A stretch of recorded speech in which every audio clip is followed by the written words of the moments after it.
दोस्तों, मोदी और शाह पर आफत आ पड़ी है। एयर इंडिया क्रैश पर मोदी सरकार फंस चुकी है। आरटीआई यानी राइट टू इंफॉर्मेशन फाइल होने के बाद हड़कंप मच गया है। पूरा मामला क्या है बताऊंगी आगे आपको, तो आखिर तक वीडियो में हमारे साथ बने रहिए। नमस्कार, मैं हूं आपके साथ अदिति और आप 4 PM न्यूज नेटवर्क देख रहे हैं। एयर इंडिया 171 फ्लाइट की क्रैश पर मोदी सरकार पर आफत आ पड़ी, गाज गिर गई, क्योंकि आरटीआई फाइल होने के बाद सरकार में खलबली मची हुई है। राइट टू इंफॉर्मेशन में ऐसे ऐसे सवाल पूछे गए कि अब अमित शाह, ज्योतिरादित्य सिंधिया और मोदी जी को जवाब देना पड़ेगा। इनकी जवाबदेही से ये लोग बच नहीं सकते। अमित शाह ने क्या कहा था कि एक्सीडेंट है, कोई इसे रोक नहीं सकता।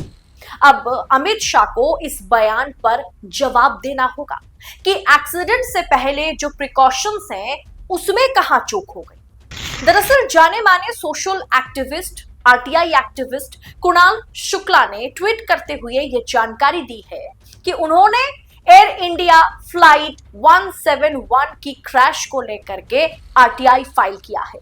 उनका ट्वीट ही देखिए, 300 लोग मर गए, उस विमान का फिटनेस सर्टिफिकेट कहां है? कौन से ग्राउंड सीनियर ने इस उड़ान भरने से पहले इसे देखा और उड़ जाने की अनुमति प्रदान की? ना तो मीडिया पूछ रहा है, ना ही सरकार बतला रही है। क्या हम नागरिकों की जान इतनी सस्ती है? आज मैंने आरटीआई लगा करके डीजी सिविल एविएशन से पूछा है। ये आरटीआई की कॉपी आपके स्क्रीन पर है दोस्तों। आरटीआई में पहला सवाल क्या पूछा गया वो भी आपके स्क्रीन पर। सवाल number 1, air India flight AI 171 Boeing 7878 dream liner registration VTANB की आखिरी फिटनेस जांच या मेंटेनेंस से संबंधित जानकारी उपलब्ध कराएं। दूसरा सवाल यह रहा, जानकारी तथा उनका नाम दे, दुर्घटना से पहले उपरोक्त विमान की तकनीकी जांच इंजीनियर ने, मतलब कौन से इंजीनियर ने जांच की थी।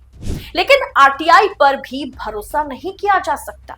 रिप्लाई आएगा कि नहीं आएगा, यही एक बड़ा सवाल है। इसी में एक बड़ा सा प्रश्न चिन्ह है, इसमें सवाल बना हुआ है, क्योंकि सरकार ने राइट टू इंफॉर्मेशन, आरटीआई को भी digital personal data protection act 2023 ला करके सरकार ने खत्म कर दिया है, जवाबदेही को ही खत्म कर दिया है। आरटीआई के जरिए जवाबदेही सरकार के लिए अब डेटा लीक है। इस डेटा को सरकार प्राइवेट रखना चाहती है ताकि डेटा लीक ना हो जाए।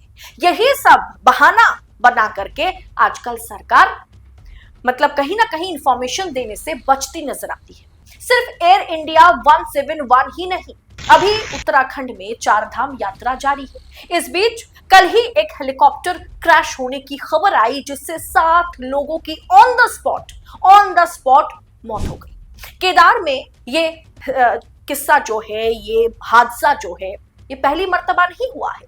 इससे पहले भी इस तरीके के हादसे होते रहते हैं। इस पर भी सरकार को जवाब देना पड़ेगा। सरकार की जवाबदेही बनती है, क्योंकि जान की कोई कीमत नहीं होती दोस्तों। एयर इंडिया क्रैश में एयरलाइन कंपनी जिम्मेदारी से हट नहीं सकती, सरकार जवाबदेही से बच नहीं सकती। आरटीआई के जवाब में सरकार डेटा प्रोटेक्शन, ऑनगोइंग इन्वेस्टिगेशन की डेटा हम सार्वजनिक नहीं करेंगे, यह कहते हुए इंफॉर्मेशन देने से बच नहीं सकती। अगर बचती है तो जरूर यह माना जाएगा कि दाल में कुछ काला है, सरकार कुछ छिपा रही है। दोषियों को सख्त सजा मिले ताकि भविष्य में ऐसी कोई दुर्घटना ना हो, यह सुनिश्चित करना सरकार की जिम्मेदारी है। जीवन की सुरक्षा, सेफ्टी, सिक्योरिटी सबसे पहले है, ऑटो प्रायोरिटी है। मोदी जी की मतलब मोदी जी ने क्या किया? हादसे के बाद मोदी जी अहमदाबाद पहुंच गए और जिस मेडिकल कॉलेज या हॉस्टल में विमान क्रैश किया था, वहां जाकर के वो तस्वीर खिंचाते हुए, फोटो खिंचाते हुए नजर आए। जरा ये फोटो देखिए, आपने भी देखा होगा सोशल मीडिया पर इस फोटो को लेकर के नरेंद्र मोदी को तौहीन किया जा रहा है। दोस्तों, ये भी सवाल पूछा जा रहा है कि आखिर कैमरा पर्सन ने कहां से एंगल लिया होगा? क्या नीचे लेट करके एंगल लिया ताकि मोदी जी, विमान, छत, ये सब कुछ एकदम शानदार तरीके से पोर्ट्रे किया जा सके? दोस्तों, ये कोई फोटो खिंचवाने का वक्त नहीं है, ये जवाबदेही और आगे चल के आम यात्रियों की सेफ्टी, सिक्योरिटी, सुरक्षा की बात है।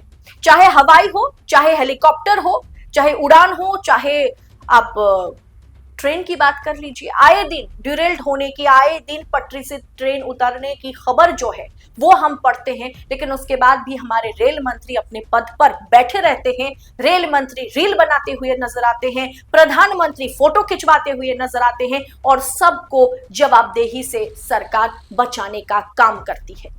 फिलहाल दोस्तों, क्या आपको लगता है एयर इंडिया 171-787 ड्रीमलाइनर ने जो क्रैश किया है, जो इतना बड़ा हादसा हुआ जिसके चलते इतनी जाने गई, 275 से अधिक जाने गई, इसकी जवाबदेही सरकार की नहीं है? इसका खुलासा आरटीआई में जो सवाल कुणाल शुक्ला ने पूछा है, क्या वो जवाब देना सरकार की जिम्मेदारी नहीं है?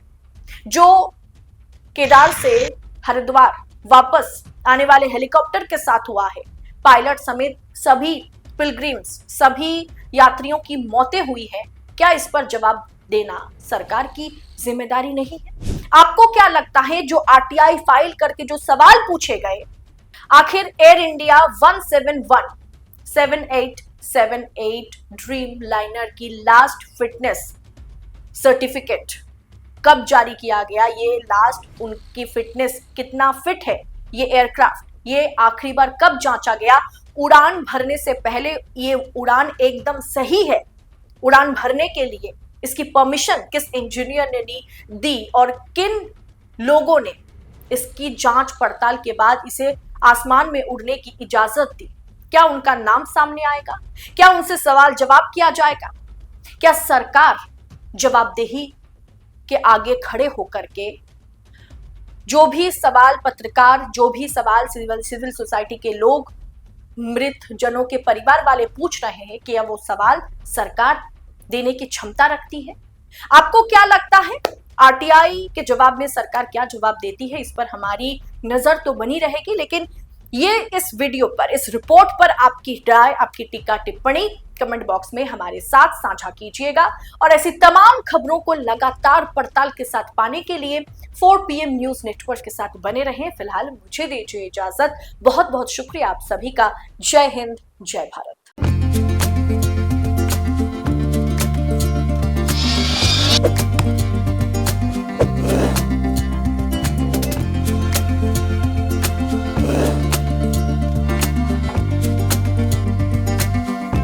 you